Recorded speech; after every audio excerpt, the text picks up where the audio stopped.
সম্মানের সেই পরিচিতিটা ধুলায় মিশিয়ে দিয়েছে এই ডিজিএফআই।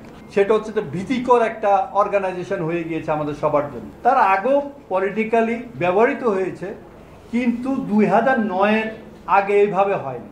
সেই ডিজিএফআই সেই সময় 9:25 এখানকার যে ডিজিএফআইয়ের যে রিপ্রেজেন্টেটিভ বিডিআরে ছিল, প্যারামিলিটারি ফোর্সের যে অফিসারটার দায়িত্বে ছিল মেজর মর্তুজা, খবরটা দেয় যে এখানে গোলাগুলি হচ্ছে, এখানে অসন্তোষ তৈরি হয়েছে। সে তাতে তাতে কর্নেল আলমাসকে জানায়, এখানকার ঢাকার ডেড কমান্ডার। সে সময় সেখানে বসা ছিল র্যাব 2-এর কর্নেল শামসুজ্জামান।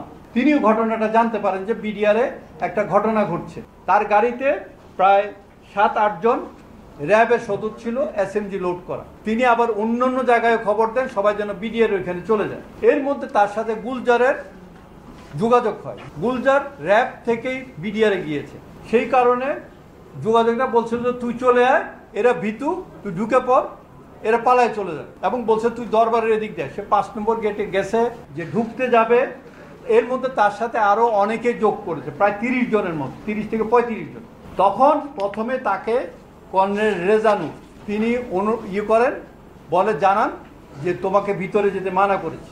তারপরে তৈরি হচ্ছিল কর্নেল গুলজারের অনুরোধের প্রেক্ষিতে ডিজি হাসান, র্যাবের ডিজি হাসান মাহমুদ, তিনি টেলিফোন করেন যে না, আপনাকে ঢুকতে হবে না, উপর থেকে নির্দেশ দেওয়া হয়েছে। ডিজিএফআই যে এরপর তো আমাদের তদন্ত কমিটিতে যখন আমরা কাজ করি, আমাদের যে তথ্য ছিল র্যাব ডিজিএফআইয়ের কাছে, যে আপনাদের যে সমস্ত অফিসার বা সদস্য ওইখানে কর্মরত ছিল জানে, তাদেরকে কটুবিনকারীতে স্টেটমেন্ট দেওয়ার জন্য পাঠানো।